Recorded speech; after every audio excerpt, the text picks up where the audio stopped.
guys, ito na pala yung nabili kong ilaw na may kasama ng LEC. Ayan, may ilaw ka na, may LEC ka pa. Kulang-kulang 400 yung bili ko sa TikTok. Thank you TikTok kasi na-deliver ng maayos yung aking in-order na ilaw. Ayan. Tapos, ito pala yung kanyang remote control. Dalawa. Akala ko isa lang. Ito lang. Pero nung chinek ko, meron pa pala siyang remote control. Ito. Na ito, napapalakasan. Dito naman, pahinaan. Tapos ito, magkaiba rin yan. Pindutin ko. Tapos itong isa, ganun din. Kung gusto mo ng medyo ibang kulay niya, ganito. Ito. Ay, sorry, hindi pala na-on.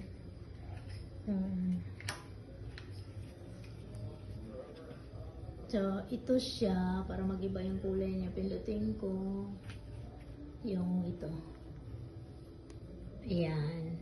Yan yung kulay. Tapos, ang dami siyang pwede mo siya napalit-palitan mo siya yung yung ilaw. Kung gusto mong kulay, pwede rin ganyan. Pwede rin ganito. Tapos, kung gusto mo na may umaandar na electric fan, yung LEC niya, ganito. On mo lang siya. Ito, i-on mo lang to. Tapos, kung gusto mo ng palakasan, dito naman siya. Ito malakas. Ito yung pahinaan niya. Yan. So, ganun din dito sa malaking remote. Ito. Yung remote niya, ang cute to. Parang remote ng TV din. Ayan. Ito. Yan. Yung gusto mo ng parang dim light lang na ganda sa gabi.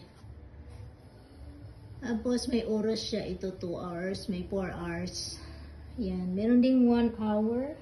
Doon sa kabilang remote. May 1 hour siya. Tapos ito. Yan. Pwede mo siya adjustan dito. Kung gusto mo ng mas liwanag. Ganyan, ganyan. Yan. Yan, maganda siya, malakas siya. Ilagay ko siya dito sa dining namin. Yan. Yan, sa tapat mismo ng dining. Yan. Malakas naman siya. Kung gusto mo na ilaw lang, ito, ipindutin mo lang to. Ipindutin mo lang to. Yan. Electric fan lang siya. No? Yan. Pero umiikot yung LEC niya, pero naka-off ang ilaw. Kung gusto mo ito, nakapatay na. Yan. Tapos pag gusto mo ulit, on mo lang. Tapos may adjust-adjustan. Ilaw. Magaling. Yan yung kanyang remote control.